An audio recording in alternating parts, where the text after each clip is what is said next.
जय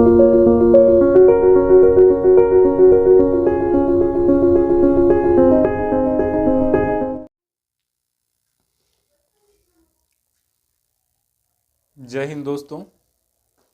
तेजस क्लासेस के YouTube channel हरी sir GS centre Kashi में आपका मैं तहे दिल से स्वागत करता हूं, खैर मकदम करता हूं, इस्तकबाल करता हूं। दोस्तों आज हम लोग भारतीय संविधान के ऐतिहासिक विकास के क्रम की दूसरी वीडियो लेकर के आए हैं, जिसमें आपको पहली वीडियो में आपको बताया गया कि कैसे 1757 की प्लासी की लड़ाई और 1764 के बक्सर के युद्ध के बाद ईस्ट इंडिया कंपनी ने बंगाल, बिहार, उड़ीसा समेत पूरे दिल्ली तथा पूरे भारत के हृदय स्थल पर कब्जा कर लिया था और इसके बाद ये औपचारिक रूप से भारत के कर्ता धर्ता बन गए। ईस्ट इंडिया कंपनी ही भारत का मालिक बन गया और इस यहाँ के लोगों की कमियां पूरी दुनिया को जगजाहिर हुई। अब ये गुलामी की जिंदगी जीने को बाध्य थे। अब उनके नियम, उनके कानून लगेंगे। ईस्ट इंडिया कंपनी एक व्यापारिक कंपनी थी जो भारत में व्यापार करने आई थी और उसके मनमानापन को दूर करने के लिए 1773 में ब्रिटेन के जो संसद थी, ब्रिटेन की जो क्राउन था, वहाँ ने रेगुलेटिंग एक्ट जारी करे और उन एक्ट की पूरी श्रृंखला जो है वही भारतीय विकास इतिहास, भारतीय संविधान के इतिहास में विकास की सीढ़ियाँ बनी, जिस पर चढ़ करके भारतीय संविधान, भारतीय कानूनों का वर्गीकरण किया गया। तो दोस्तों, ईस्ट इंडिया कंपनी के इस पूरे सिस्टम को कंट्रोल करने के लिए ब्रिटिश क्राउन ने रेगुलेटिंग एक्ट पेश किए। सबसे पहले 1773 का रेगुलेटिंग एक्ट पेश किया, जिसके द्वारा हमने पिछली ही एपिसोड में देखा था, जिसके द्वारा क्या किया गया। पहली बात यह हुई कि बंगाल के गवर्नर को गवर्नर जनरल बनाया गया और वह व्यक्ति था कौन? रॉबर्ट क्लाइव से वो कन्वर्ट हुआ था कौन? Warren Hastings. दूसरा हुआ था कि 1773 के रेगुलेटिंग एक्ट के द्वारा कलकत्ता में एक सुप्रीम कोर्ट की स्थापना होती है और इसके एक मुख्य न्यायाधीश और 3 अन्य न्यायाधीश थे। मुख्य न्यायाधीश का नाम एलिजाबेथ इम्पे था, 3 अन्य न्यायाधीश थे। इसके बाद एक काम और होता है कि इसमें जो है भारतीयों से जो उपहार, घूस और तमाम तरह के जो नजराना, इस पर रोक लगा दी गई 1773 के रेगुलेटिंग एक्ट में। और ये तमाम बातें होती हैं जो यहाँ पर लिखा हुआ है। यहाँ देखिए बच्चों, यहाँ पे लिखा हुआ है कि ईस्ट इंडिया कंपनी पर ब्रिटिश सरकार द्वारा अंकुश लगाने की कोशिश की गई और हर 10-10 साल पर इसको पेश किया गया रेगुलेटिंग एक्ट को। बंगाल के गवर्नर को गवर्नर जनरल कहा गया और पहला गवर्नर जनरल जो था बंगाल का, वॉरेन हेस्टिंग्स था। इसमें भ्रम बहुत पैदा होता है। कलकत्ता में एक सुप्रीम कोर्ट की स्थापना हुई 1774 में। कलकत्ता में पहली सुप्रीम कोर्ट की स्थापना हुई। चलिए शुरू करते हैं। 1784 के पीट्स इंडिया एक्ट में बच्चों क्या होता है? बीओडी और बीओसी का निर्माण होता है। बीओडी जिसे बोर्ड ऑफ डायरेक्टर कहते हैं, बोर्ड ऑफ डायरेक्टर्स, जो व्यापारिक मामले देखता था, और बीओसी बोर्ड ऑफ कंट्रोलर जो राजनीतिक मामले देखता था। इस प्रकार से द्वैध प्रणाली यानी डायरकी शुरू हुई और पहली बार कंपनी के आधिपत्य क्षेत्र को ब्रिटिश क्षेत्र का आधिपत्य क्षेत्र कहा गया। तो इसमें यह बताने की कोशिश की गई है कि सबसे पहली बार व्यापारिक मामलों को प्रशासनिक मामलों से दूर किया गया ताकि उसमें अच्छे से उसका निष्पादन किया जा सके। इस तरह से भारत में डायरकी की औपचारिक शुरुआत होती है। वैसे अगर सवाल पूछेगा कि भारत में द्वैत शासन को शुरू करने वाला कौन गवर्नर था, तो वो लॉर्ड क्लाइव था। वैसे 1784 में बोर्ड ऑफ डायरेक्टर्स और बोर्ड ऑफ कंट्रोलर का निर्माण होता है। 1784 के बाद 1793 का चार्टर एक्ट है बच्चों, और इसमें कहा गया है कि देखिए लिखा है ना, नियंत्रण बोर्ड के सदस्यों एवं कर्मचारियों के वेतन भत्ते और पेंशन भारतीय राजस्व से देने का प्रावधान हुआ। इसका मतलब ये हुआ कि जितने भी लोग ईस्ट इंडिया कंपनी के मातहत काम कर रहे थे, जो उनके कर्मचारी थे, अधिकारी थे, आला अफसर थे, उनके जो है वेतन भत्ते और पेंशन अब वहाँ से नहीं आएगा, उनके घर से, मतलब लंदन से। अब कहाँ से जाएगा? वहीं पर जहाँ पे इनका उपनिवेश, अर्थात भारत में उपनिवेश बनाए थे, यानी भारत को गुलाम बनाए थे। तो भारत से तमाम तरह के से ये पैसे वसूल रहे थे, भारत को निचोड़ रहे थे। इसी के संदर्भ में जो है आपको पता है 1890 के दशक में जो है वो कौन रहते हैं? दादा भाई नौरोजी, जिन्होंने ड्रेनेज ऑफ वेल्थ का सिद्धांत दिया। उन्होंने कहा कि भारत से सारा जो धन है वो भारत के से निकल के टेम्स नदी में वो जा रहा है, तो ड्रेनेज ऑफ वेल्थ। तो इन्होंने उसी के सिद्धांत के तहत जो है भारतीयों के राजस्व से अपने कर्मचारियों अधिकारियों के वेतन, पेंशन और भत्ते देने का प्रावधान किया। और ये कब हुआ है बच्चों? कब हुआ है? 1793 में। 1793 के बाद 1813 का चार्टर एक्ट है, उसमें कहा गया है कि कंपनी के अधिकार पत्र को 20 वर्षों के लिए क्या कर दिया गया? बढ़ा दिया गया। तो जो अधिकार पत्र था उसे 20 वर्षों के लिए बढ़ा दिया गया।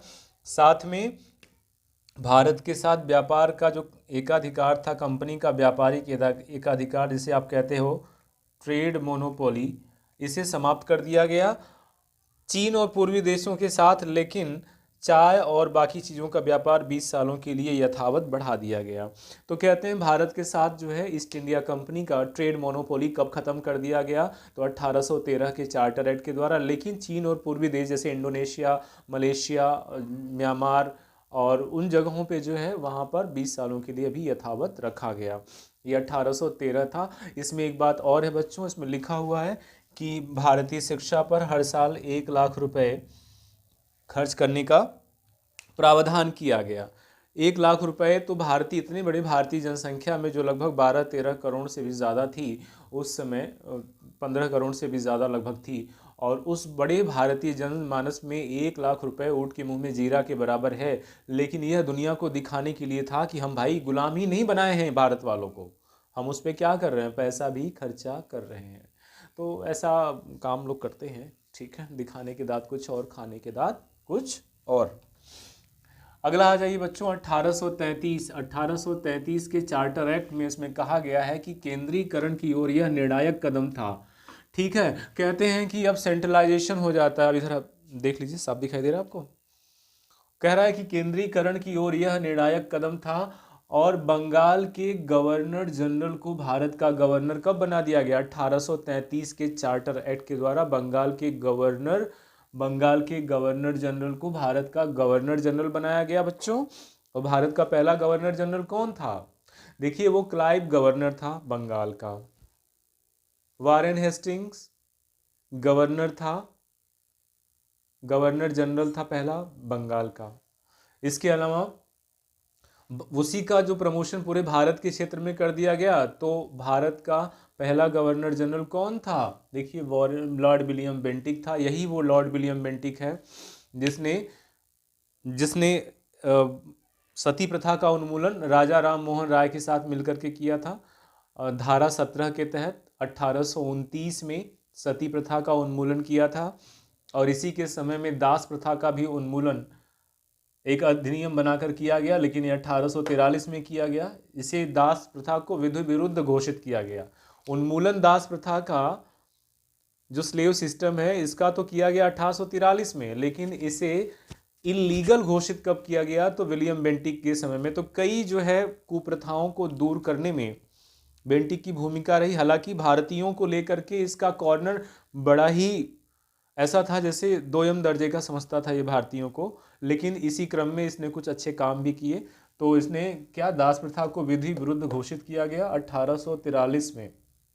बच्चों ये नोट कर लीजिएगा, 1829 में सती प्रथा, 1843 में दास प्रथा का उन्मूलन किया गया। और एलन बरो ने उसको, ये माना जाता है, श्रेय जाता है दास प्रथा को समाप्त करने में। बच्चों इसके बाद लिखा है कि भारतीय कानूनों का वर्गीकरण कर दिया गया, विधि आयोग की स्थापना हुई, और किसकी अध्यक्षता में? लॉर्ड मैकाले की। भारतीय कानूनों को क्लासिफाई किया गया कि भाई ये, जैसे आजकल नहीं होता है आईपीसी, सीआरपीसी, तमाम तरह के जो संविधान है अलग है, वो तमाम चीज़ें हैं। इन कानूनों का वर्गीकरण किया गया और विधि आयोग की क्या होती है? स्थापना होती है। और विधि आयोग का अध्यक्ष कौन था? लॉर्ड मैकाले था, लॉर्ड मैकाले। ठीक है, जिसे भारत में अंग्रेजी शिक्षा का क्या मानते हैं? जनक भी तो मानते हैं ना। शिक्षा पढ़ेंगे तो मैकाले आ जाएगा। अंग्रेजी ये सबको सिखाना चाहते थे लोग, और इनका मेन मकसद क्या था कि ये जो भारतीय हैं, जो हिंदी संस्कृत की बातें करते हैं, उर्दू की बातें करते हैं, इनको क्या सिखा दिया जाए? अंग्रेजी।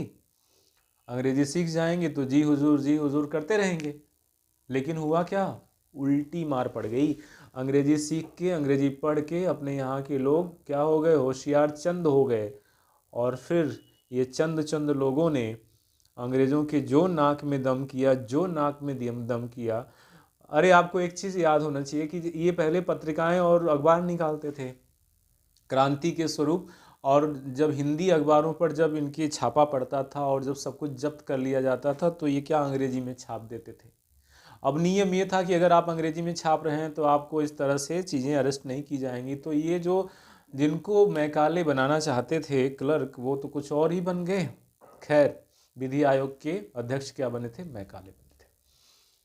यहाँ पे बच्चे मैंने लिखाया है कि 1853 का चार्टर एक्ट, इसके बाद आता है 1833 के बाद 1853 का चार्टर एक्ट आता है। नोट कर लीजिए ना, जबरदस्त चीज़ है ये सब। सेवाओं में नामजदगी का सिद्धांत समाप्त कर प्रतियोगी परीक्षाओं के माध्यम से भर्ती शुरू की गई। देखिए, प्रतियोगी परीक्षा आते ही कैसे स्माइल आ गई है परीक्षार्थी के मुंह पर। भाई, नौकरी हर व्यक्ति को मिले, समाज के अंतिम व्यक्ति को मिले, सबसे पिछड़े व्यक्ति को मिले, हर आदमी में समान व्यवहार हो, यही तो चाहता है, यही तो भारतीय समाज की संकल्पना है। तो यहाँ पे देखिए कितना खुश हो रहा है ये। 1853 में प्रतियोगी परीक्षाएं शुरू हुई। 1858 का भारत शासन अधिनियम है बच्चों। इसमें कहा गया है, लिखा है ना, कंपनी के शासन को लेकर के ब्रिटिश काउंट को समाप्त कर दिया गया। अब देखिए 1856, 1855 और 56 में इतना ज़्यादा प्रेशर बढ़ गया था भारतीय जनमानस का गुस्सा कि अंत में 1857 में जो है मंगल पांडे, जो बैरकपुर छावनी का था, आप जो है कमेंट में लिखिएगा कि मंगल पांडे जो है किस इन्फेंट्री के सिपाही थे और जिन्होंने अपने सार्जेंट को गोली मारा। अगर आप जागरूक हैं तो आप इस मामले में प्रति उत्तर करते रहिए, क्योंकि यह जो पढ़ाई होती है ना, ये 2 वे कम्युनिकेशन होना चाहिए। हालांकि कुछ दिनों से हम लोग चला रहे हैं ऑफलाइन, लेकिन जल्द ही आपके साथ ऑनलाइन जुड़ जाएंगे ताकि आपसे संवाद करने और आपके तमाम प्रश्नों का तुरंत उत्तर देने का माध्यम हम तैयार कर सकें। तो लिखिएगा कमेंट में कि जो सिपाही मंगल पांडे थे, जिन्हें 1857 की क्रांति के आगाज का श्रेय दिया जाता है, वो किस इन्फेंट्री के जवान थे। ठीक, चेक करके जवाब दिया जाएगा। कह रहे हैं कि इसके बाद, रिवोल्ट के बाद, भारत में पूरा का पूरा ईस्ट इंडिया कंपनी से शासन को लेकर के ब्रिटिश क्राउन को सौंप दिया गया। भारत में मंत्री पद की व्यवस्था होती है। मतलब जब इनको हटाएंगे ईस्ट इंडिया कंपनी के कर्मचारियों को कि अपना बोरिया बिस्तरा लेके जाओ, तो एक सब्सिडियरी, एक बैकअप प्लान तो चाहिए ना। तो भारत में मंत्री पद बना दिया जाता है, साथ में 15 सदस्यीय मंत्रिपरिषद की गठन होती है। 15 सदस्यीय मंत्रिपरिषद का गठन हो जाता है, जिसमें 8 ब्रिटिश सरकार के होते हैं और 7 जो है डायरेक्टरेट के होते हैं। 8 7 15। इसके बाद भारत में राज्य सचिव का पद सृजित होता है। स्टेट सेक्रेटरी का जो है वो पद सृजित होता है भारत में, राज्य सचिव। ठीक है, राज्य सचिव कौन था? राज्य सचिव, जब मार्ले मिंटो पढ़ेंगे तो उसमें एक राज्य सचिव है। जब मॉन्टेग्यू चेम्सफोर्ड सुधार पढ़ेंगे तो उसमें एक मॉन्टेग्यू चेम्सफोर्ड, उसमें एक राज्य सचिव है। और तो उसमें जो है एक जो है गवर्नर जनरल भी है उसमें। भारत में राज्य सचिव, स्टेट सेक्रेटरी का पद कब सृजित हुआ है? वही 1858 के भारत शासन अधिनियम में। गवर्नर जनरल का नाम बदलकर वायसराय कर दिया गया। अब जो गवर्नर जनरल था, जो लॉर्ड विलियम बेंटिक था, अब उस पद का नाम बदलकर बच्चों क्या कर दिया गया? वायसराय कर दिया गया। 1861 का चार्टर एक्ट है। इसमें क्या कहा गया है? विभागीय प्रणाली शुरू किया गया है। 1861 के चार्टर एक्ट, देखिए नीचे लिखा हुआ है ना, 1861 का चार्टर एक्ट, विभागीय प्रणाली शुरू कर दी गई और गवर्नर जनरल को अध्यादेश जारी करने की क्या मिल जाती है? शक्ति मिल जाती है। गवर्नर जनरल को अध्यादेश जारी करने की शक्ति कब मिल जाती है? 1861 में। ठीक है, तो इतना आपने कंठस्थ कर लिया होगा। इसका स्क्रीनशॉट ले लीजिए आप लोग और इसका नोट्स बनाइएगा। 1861 तक का इसमें लिखा हुआ है, इसका स्क्रीनशॉट ले लीजिए, इसका नोट्स बनाइए बच्चों। इसके आगे जो है, इसके आगे स्क्रीनशॉट हो गया आपका? चलिए आगे हम लोग लिखेंगे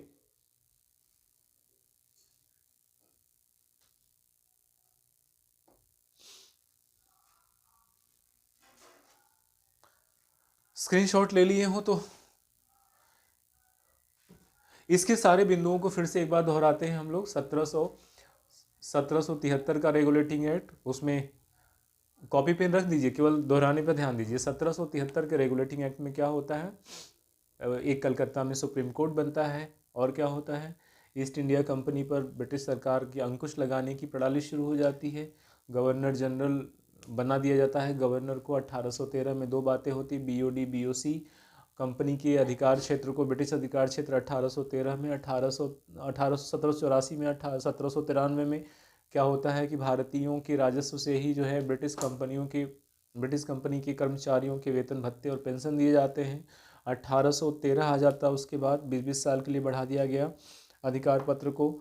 भारत से जो है trade monopoly east India company का समाप्त कर दिया गया। चीन और पूर्वी देशों के साथ व्यापार का एकाधिकार बना रहा।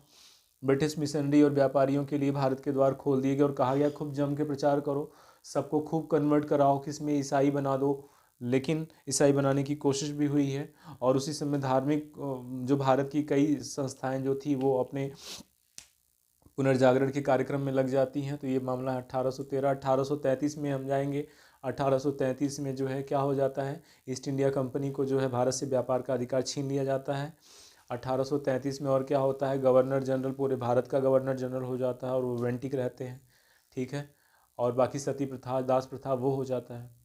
1853 में जब हम बात करेंगे बच्चों, तो आपने देखा है कि 1853 उसके तुरंत बाद है चार्टर एक्ट, सेवाओं में नामजदगी समाप्त करके प्रतियोगी परीक्षाएं शुरू कर दी जाती हैं। 1853 के बाद 1858 है, इसमें लिखा है कि कंपनी से शासन को लेकर ब्रिटिश क्राउन में भारत सचिव का पद, मंत्रिपरिषद का पद 8 और 7, 8 लोगों को जो चुनते थे, जो ब्रिटेन का क्राउन चुनता था, और 7 लोगों को जो है कंपनी के निदेशक मंडल चुनते थे। 15 लोग बने थे। जब ईस्ट इंडिया कंपनी को हटा दिया गया तो क्या होता है, मंत्रिपरिषद का गठन होता है ना, और एक स्टेट सेक्रेटरी राज्य सचिव का चयन होता है। 1861 में आ जाए, इसमें विभागीय प्रणाली जो है शुरू होती है। इसको नोट करें। छोटी छोटी वीडियो है बच्चों, इन वीडियो के माध्यम से आपको ज़्यादा उबन भी ना हो, और आप इनका संक्षिप्त नोट्स बनाते रहिए, मज़े मज़े लेके पढ़ते रहिए, क्योंकि जब तक रुचि बनी है तभी तक वो दिमाग जो है ले पाएगा, इम्बाइब कर पाएगा, अवशोषित कर पाएगा सूचनाओं को। अगर ये कक्षाएं आपके लिए, ये तमाम नोट्स और तमाम जो इनपुट्स आपके काम आते हैं, तो इसे लाइक करिएगा। भाई लाइक करने में कुछ नहीं लगता है ना, बस ऐसे टप से दबा तो देना है। लाइक करिएगा, इससे क्या करिएगा, अपने दोस्तों में शेयर करिए, बांटिए कि भाई लो, मुफ्त में एक अच्छी सी वीडियो भी लिखा हुआ पूरा मिल रहा है आपको। और क्या करिएगा, सब्सक्राइब कर लीजिएगा, ताकि हमारा भी मनोबल बढ़ता रहे, ठीक है।